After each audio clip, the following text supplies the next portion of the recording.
Christian parenting.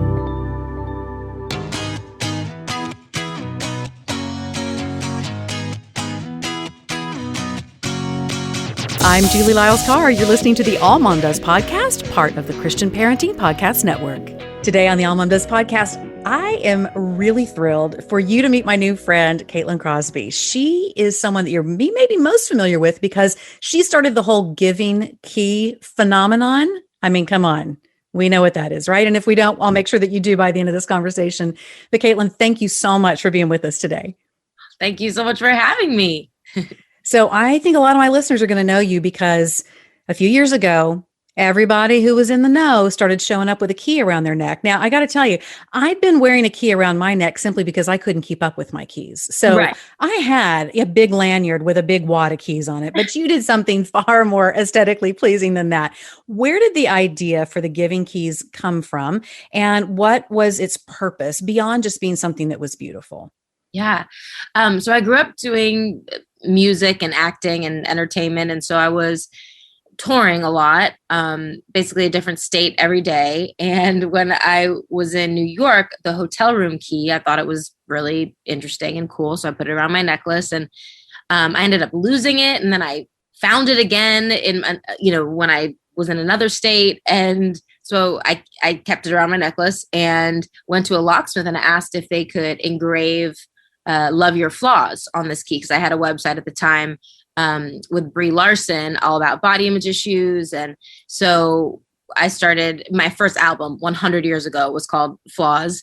So it was just a way, I think, from growing up in Los Angeles, a way to give myself therapy, to kind of remind myself. So there was a song that was called Imperfect is the New Perfect and, all that kind of stuff. And so all the keys, I had a locksmith engrave different phrases like that, and hope and strength, love, peace, faith, grace.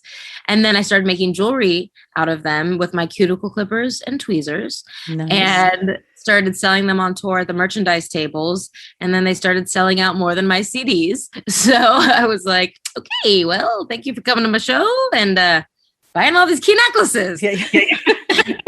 But I knew people were really resonating with the word. So came up with this pay it forward concept. So get a word that you need and then pass it on to someone who you feel needs it more than you, and then tell them to pass it on to someone who needs it more than them. So it kind of trains you to not just think about yourself all the time and all the things that you need, but also just to keep your eyes open for other people that are hurting and going through something. And then I knew I wanted the money to go to some sort of charity or a cause. And this was kind of before it was trendy to do so. This was 13 years ago. And I met this young couple that they were experiencing homelessness. And they lived in a dumpster in a cardboard box off Hollywood Boulevard. And I took them to dinner, fell in love with them, had my aha moment that I should pay them to engrave the keys instead of the locksmith. Oh, nice. And it's just gone on and on and on from there. And we've been able to employ over 140 people that are trying to transition out of homelessness. I mean, how incredible. And I love hearing stories from people where you're on a path and you think that life's going to go this way and you're doing the things you're supposed to do to make life go that way. So you're on the road, you're touring, you're doing the things. And just this moment of being open to something radically different. I mean, to see that with all the marketing strategy and all the things that we try to do to be in the right place at the right time and build the platform and all the things, how incredible to see something just come out of left field that builds your life in a completely different way. Did it take you a bit to kind of embrace that based on the other dreams that you also have? Or did you realize, oh man, this is one of those trains coming into the station that no matter what I think I'm qualified to do, I need to get on it? Yeah, I think it was a little bit of both. I think growing up, I always wanted to help people in some way and be, some sort of inspiration and just help people and use whatever platform I was doing. And at the time, I just thought it was entertainment to talk about important issues in the world and injustices and everything from, I wanted to talk about, drugs and sex and all the topics that I was passionate about. And I think I also grew up kind of one of the only Christians I knew in my community. I went to Beverly Hills High School. I went to a bar mitzvah or bat mitzvah every Saturday in 7th grade. So I know the whole Baruch atah Adonai Eloheinu melech haolam. And like I've always just been, and I was a philosophy major. So no matter what I did, I wanted everything to have meaning and purpose and change the world in some way. And so when the Giving Keys just took off, it was like open door, open door, open door. I was like, well, I can't deny that this is something that, that is happening and it's happening. are needing. And, so I stopped being able to go on auditions because I was gone all the time, and I stopped being able to tour, but I also got nodules, so I couldn't tour anymore because of that. And so also, but yeah, I mean, there was definitely a grieving process of kind of letting go of the dreams that I had and that I personally wanted. But I think it's just about that humbling yourself and surrendering and accepting my favorite prayer, the serenity prayer. God grant me the serenity to accept the things I cannot change, the courage to change the things I can, and the wisdom to know the difference. It was such a beautiful thing, and it was so exciting when it was first blowing up. So it wasn't a whole lot of sadness. Right. But I do think there are times that we live, and I certainly live within a dialogue within myself, that if I just get my days planned enough and I commit enough to the thing that I want to see happen, and if I do this, that, and the other, and I meet so many women who are in that frame, we have such if you're willing to grind and hustle, then this and this and this will be the obvious outcome. And sometimes it's that journey of just taking the next step and the next step where stuff shows up. But I love that you brought up there can be a little bit of a grieving process, because I do think sometimes we think maybe we failed a little bit if our life takes a different direction, and maybe failure is not part of that. What do you think? Yeah, exactly. I think, to be completely real, I think I still do have tinges of struggling with feeling that way. Like, oh, I wasn't good enough. I wasn't this enough or that enough for the things that I quote unquote wanted to do or planned to do, or my dreams.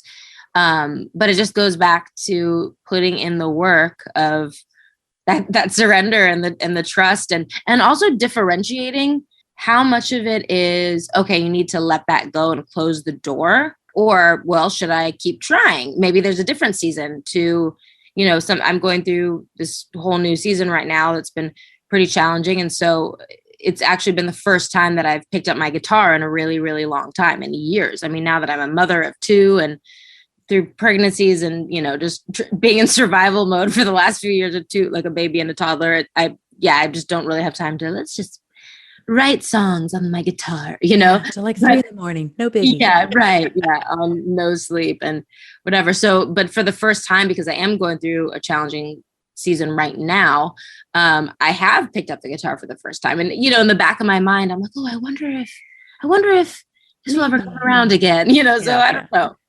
Yeah. I think it's interesting that we do have seasons where sometimes it's not that we are being told to completely put a dream down, just rather reframe it, let it have some time, let it be a little different. I can remember, particularly in the early days of motherhood for me, I felt like if I didn't get everything achieved, and I don't know why, Caitlin, these numbers get in your head, but I was like, man, if I don't have this, this, and this done by the time I'm 36, it'll never happen. Like, I don't know why that number, it's not like there was some scripture or something, that was the number, but that just became the number. And so there were things that I thought, oh man, well, if it hasn't happened by then, it'll never happen. And so I love that wisdom of saying, yeah, there are times you might have to lay it down for a little bit, but it's okay to pick up the guitar again and take some baby steps. I think that's really beautiful. Now, you were referencing this. You've been in this amazing season of writing a book and really wanting to encourage people and do these incredible things. And you got that manuscript completed. And we're going to talk more about the content of that manuscript, but you got that manuscript completed. And then you had a massive life change hit that you weren't expecting, that all of a sudden makes that manuscript read very differently. So what was that? So you went through this manuscript process and then something hit. And what was that? Yeah.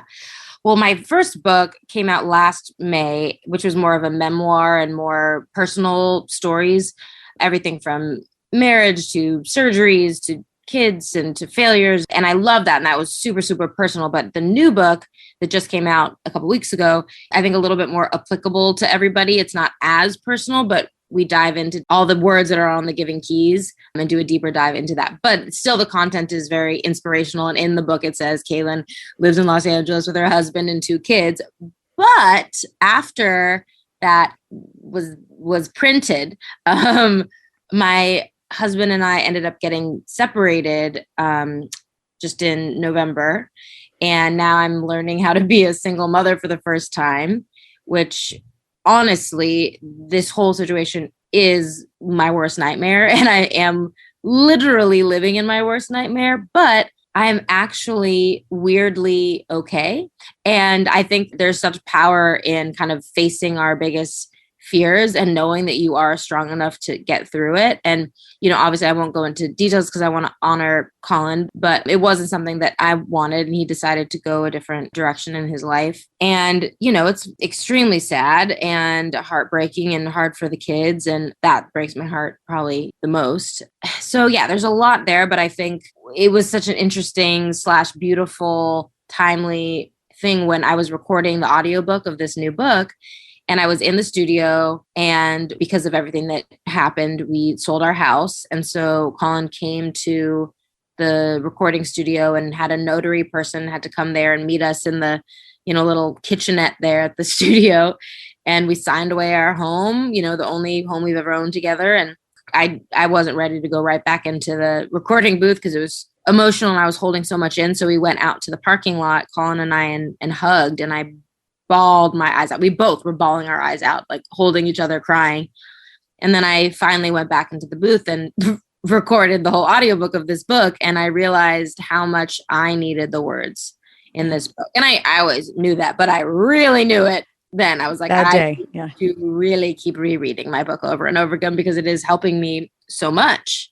right. The timeliness sometimes of those moments we can't gloss over. We can't pretend like it's just some kind of serendipity. I think there are those places where God can meet us in really interesting ways. Sometimes it's through something we've written before and we find it afresh. Sometimes it's through a photograph or a song or something that we see that really meets us in that moment, and not in a trite, cutesy way. I mean, just in a wow kind of way. We have a lot of women who are experiencing what you're experiencing right now. They're coming through a relationship, a transition in a relationship. It's not what they want. It doesn't align with what they thought they were going to have. It may not even align with where they originally started walking out a relationship with their partner. And now one has chosen a different course of life and one is staying, saying, man, I'm still trying to live this way. Yeah. What I know, this is still really fresh in. I know there will be a ton of wisdom that comes out the other side. And one of the things I don't like sometimes in communities of faith is we take someone who's very fresh into a transition and we try to milk too much wisdom from them without giving them the space to process and heal. All of that disclaimer aside, now I'm going to do it to you. Tell us everything. There you go. There it is. Yeah. But for women who are finding themselves newly in these stages of a transition that they don't want out of a relationship, what are some of your early observations about surviving that shock, surviving that immediate hit of grief? Yeah. I mean, it's very easy to let our mind run away with us and start believing all the negative beliefs about ourselves and taking everything personally and, thinking if I did this or this differently, or maybe I'm too this, or I'm not this enough or that enough. And that's obviously very easy to go there when you are in a sense left or abandoned or whatever. So I had to get really serious about going to 2 different therapists a week. And I've been doing a lot of affirmations, which my book actually talks a lot about. So been taking a lot of notes in my own book because there are all these journal prompts at the end where I literally said, I think it was like preparing myself, maybe subconsciously, prophetically before it all happened. Because in the book, I literally say things like, what are some negative beliefs you have about yourself? Write them out here. Okay, now cross them out.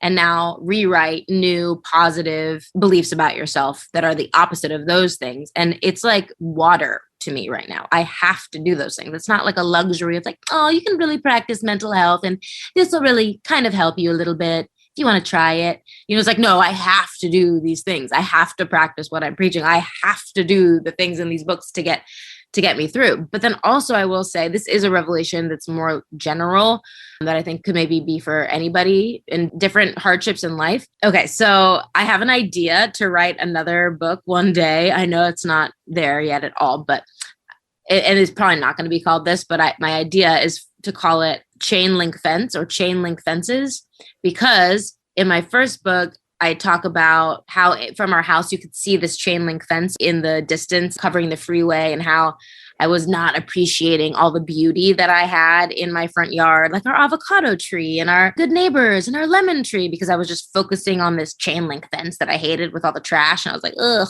and then I had, the end of the book, it comes around saying like, all that really matters is love and family and this and that, and to not focus on blah, blah, blah, blah, blah. So because everything happened so fast, I had to find a sublease. We were actually about to move to Nashville. We sold our house. We were about to move to Nashville, but then everything happened. So I ended up having to find something really quick to move into. So I ended up moving into this house that has its own chain link fence on the side, which is, I was like, oh God. And there was like literally a chapter in my last book about how I was struggling with it, seeing it and now from my bed in my room, there's like a big window. The whole wall is a window, and, it's covered with curtain right now. But when you open the curtain, I just see a chain link fence is like surrounding this freaking house that I'm living in. And I'm like, oh my goodness. So at first I was cringing about it.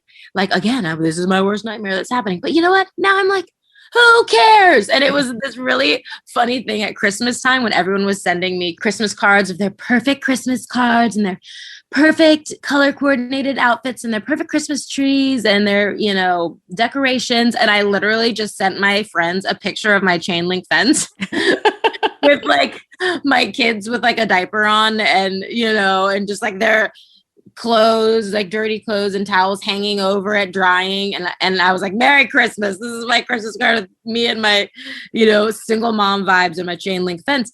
And so it was a joke. But now I'm like, I kind of weirdly love it because I think it's a foreshadowing of everything that happens in our life. Like, to face it, that we can handle these things. And when you are living in your worst fears, and I mean, this is a little dramatic, but I have been thinking about like my parents, they're going to pass away and everyone is going to pass away. And I hate thinking about that, but it's like, I have this biggest fear, like when that's going to happen, that I won't be able to handle it. But I'm just kind of like, you know what? This happened and this happened and this happened and this happened. And it's going to be hard, but I will get through it. And you will get through it. We will get through it. We are overcomers. We can face our fears, we can live in it, and we can thrive and shine and like release our old skin. And so many of my friends have been saying, Caitlin, you seem happier than you have in a really long time. Like, you're finally yourself and you seem like this big weight lifted off you. So I'm seeing all these great things come from this time. I'm weirdly filled with joy. It's so strange, but I think it's because I now see that there are so many possibilities, and God, what are you doing? What can you do from this season and what I'm going to learn from it? And yeah, that was a really long answer, but so important and so profound, because I do think that sometimes we think something is in the distance. It's something we don't even want to look at. It's something in the distance. We don't ever want to have to see it up close. And when it comes and we have to face it, there is a choice there to decide to continue to deny it's happening, or to focus on it in the context of, I don't want this there. I don't want this there. I don't want this there.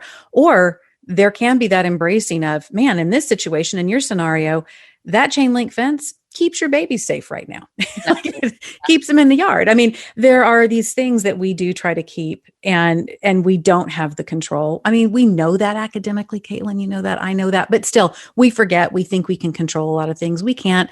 And how we handle them when they actually are literally in our front view mirror, right out the window from us, tells us a lot about how we really are leaning into trust.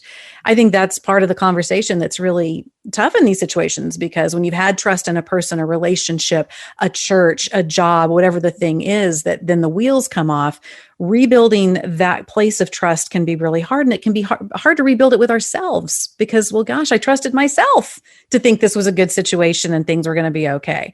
So Caitlin, in the context of that, you have a mode that you talk about going into. And this phrase really resonated with me, because I do think as women, and I think particularly as women with kids, we can have things come way closer than we ever wanted. We can have chain link fences that come way closer than we ever wanted, but there's a mode that we can activate into. And I'm not saying people should hit this mode too early. I think we got to grieve. I think we got to process. I think we got to do the things. But talk to me about what that mode is and how you found the strength and the trust to engage it for your own betterment, survival, and for your kids. Yeah.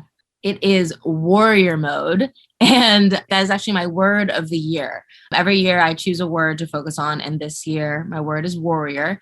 I mean, I have everything with warrior on it, bracelets, earrings, keychains, you name it. We're making t-shirts now, the Giving Keys that say warrior on it. And then I just started this thing called Warrior Chats every Monday where I interview someone on Instagram Live.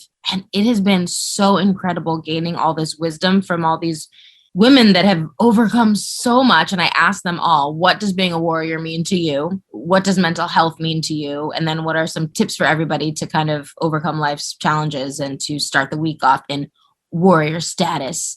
And it's been so interesting having women on there that have lost limbs, that are going through stage 4 cancer and have no hair. One woman was literally postponed her chemo treatment and she was doing the interview from outside the hospital and was about to go in. And the answer she said, which has been kind of my new go-to answer for this question, is to really sit in the grief and feel the feelings instead of trying to pray them away. But the being a warrior is letting yourself feel the harsh reality of the pain of grieving certain hard things in life and letting yourself go there and cry and feel it all and not numb it and not try to fix it and not try to get to the next season and how that's the only way we'll really heal. Right. And that is being a warrior. So yeah, there's so many different, definitions that people have been sharing, which I love. And I'm still learning, but right. That's my new favorite. And what I love in that is that it's not saying, and I think there's profound wisdom in this, you're not saying that there's a period of grief and then you switch to warrior mode. I mean, it feels like to me what the wisdom that you're receiving from people who are going through and have been through some tough stuff is it's all part and parcel, but it's just continuing to show up the best you can every day, feel it, and continue to move forward in the feelings. I think sometimes we allow emotion to just stop us cold, or we think that that's a place where we just have to be in a pause mode. So I love this idea of, feel it, feel the feelings, and that's part of the mode. It's learning to be embracing that. I will say, I actually didn't think about this, but I think that answer only really works when you are going through a trauma and a hard situation. But then to not get stuck there and stay there and just feel the feelings all the time forever about the situation and never kind of okay, now it's time to move on. I think that mostly for a really hard situation that someone is going through, to not try to live in denial about it. But then I was just thinking about how I think there can be people that maybe went through something hard a long, long time ago, and they do get stuck feeling the sad, depressed feelings and harping on it and talking about it. And then it's kind of okay, let's start a new chapter, and you don't need to grieve it anymore, actually. Right. I mean, it's that whole thing of, are you camping and hiking through? Or are you actually starting to, lay down plumbing and electricity and, curbs? Yeah. There's a big difference. Yeah. So in your new book, which is Every Word Matters, The Key to an Intentional Life, I love words. I'm a wordsmith. I'm a writer, all the things. You clearly, words mean so much to you. And yet, Caitlin, sometimes even in wanting to be really intentional with our words and powerful with our words, we can see people get kind of woo-woo with it. I mean, so how do we stay in a lane that is really healthy in what we're speaking over our lives, and yet still being really supple to go where God's going to lead, to let him correct us in certain things, to gain wisdom? Because if we get too fixated in some dialogue and some word, and we're just so determined it's got to be this way, well, then sometimes we can miss some of the other words that might be sent our way. So how do you navigate that? Because I'm so with you that I think words are so important. I don't ever want them to become something that eliminates my ability to see a new movement or a new direction. So how do you do that? Yeah, I think it's really about finding that balance and not getting too extreme into anything either way, as far as like, I'm going to become just a words person and just meditate on words all day long, or, a little too heavily into or woo woo, like you said. But I think it's being open and really kind of training ourselves to always have our hands open to receive and our ears open to hear and what's happening and what God is saying and where he's leading, and looking for the little nuggets. And I think even, for instance, my therapist had said something about a butterfly and transforming from the caterpillar to the chrysalis to the butterfly. And now all of a sudden they're just popping up everywhere. She calls them synchronicities. Like, look for the synchronicity. She's like, I really believe God is in the synchronicities and the breadcrumbs. And so I think following those things, whether it's seeing a butterfly, and I listen to my morning devotionals, and sometimes they resonate and sometimes they don't, but just being open to receive all the goodness and not getting stuck in like any kind of rigid way. But I mean, I don't think there's anything wrong with trying to re-brainwash ourselves with good things, whether it's scriptures or affirmations or, thoughts that God would have about us. Right, right. And, there's so much in the book of Proverbs about how words, what we speak over ourselves, what we think, what comes out of our mouth, how it does deeply define us and deeply defines our perspective and how we frame things. And so I love that with this love for words that you have, you are helping promote that, of course, through Giving Keys, but then also helping us be more intentional to think about the way that we are speaking to ourselves and what we are saying. For yourself, what do you think as you watch women who may be walking through a similar season that you are? What are some of the words that don't help us? What are some of the lies that we tell ourselves? And I know some of these lies can be very common and have been unpacked maybe to ad nauseum, or, am I worthy? I'm unworthy. I'm not attractive enough. I'm not all these things. But do you see something beneath that? Do you think there are words that lay underneath that maybe we just haven't done a deep enough excavation to really understand why we sometimes these negative things that we really feel over ourselves at times? That's a really, really good question. I thought it was really interesting that our top seller for Giving Keys is the word strength. And, and we have dozens of words, and we have for over a decade. And so I Googled, I thought I probably knew the answer to this, which is the opposite of strength is weak. But I wanted to Google it to make sure. I was like, what is the opposite of strength? And it said weak. So I thought it was really interesting that if that's the number one thing that people want is strength, then that means that's the number one thing that people feel, weak.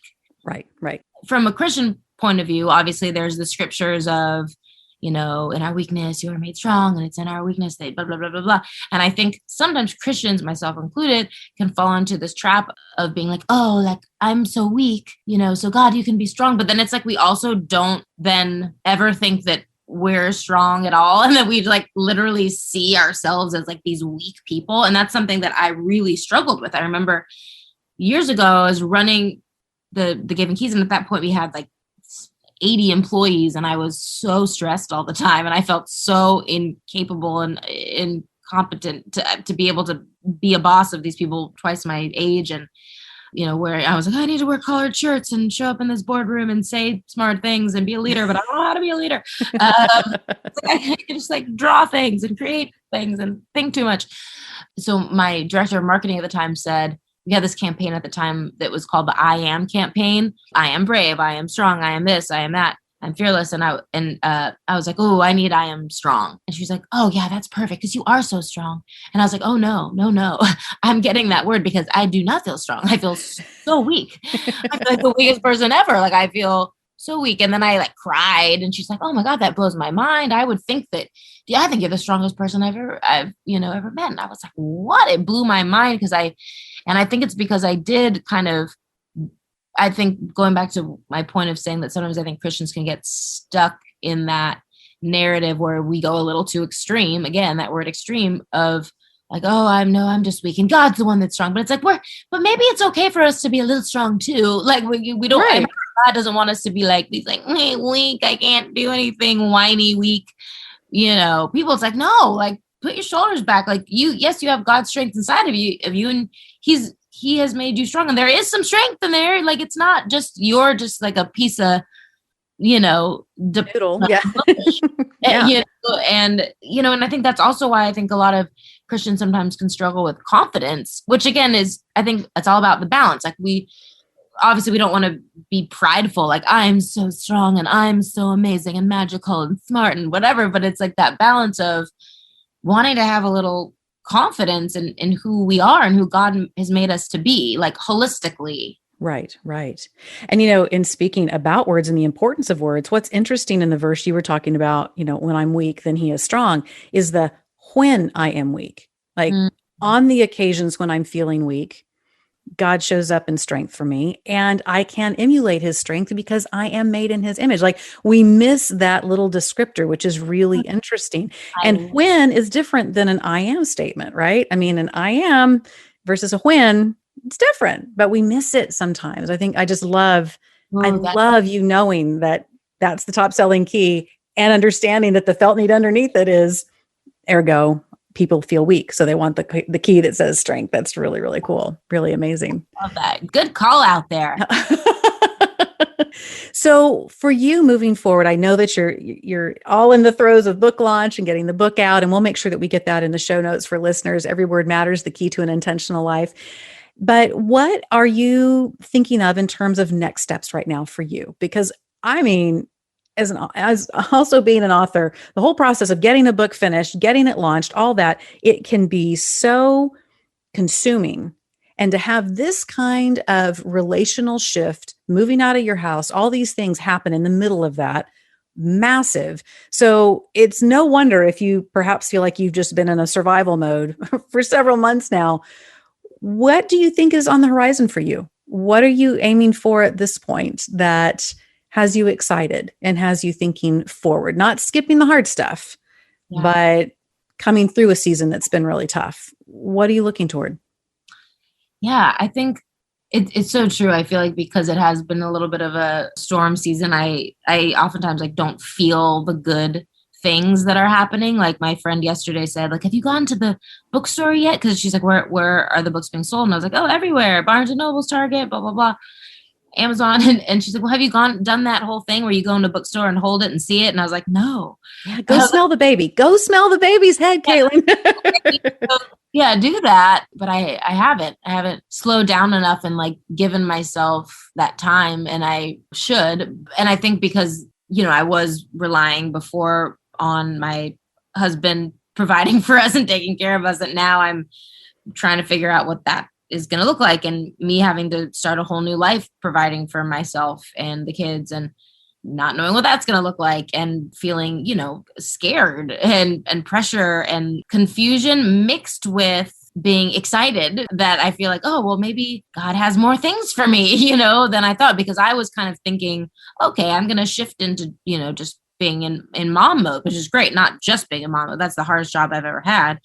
But now I do have to dream again, and I have to find a way to kind of, whether it's start another additional career type of situation, or I mean, my dream would be that warrior chats that I'm doing just on the Instagram. I've done 7 so far, and interviewing these women, and because I've been thinking about what do I really enjoy. Like I would love to write more books for sure, but I also, that would kind of be my dream, to have a real show, like a warrior chat show on some sort of, I know the Chip and Joanna Gaines have their new Magnolia Network. Yeah. Doing something like that is putting good content out in the world that's inspirational in a new way. That would be kind of like a big dream to look ahead to. Right. Absolutely. Well, Caitlin, you're just amazing. Such a delight. Love your heart, your vulnerability. I just wish you all the best. Thanks so much for all of the heart and wisdom, honesty, and just great words. Thanks so much for that. Thank you so much for having me. You'll find more from this episode on the show notes. Be sure and check them out at allmomdoes.com.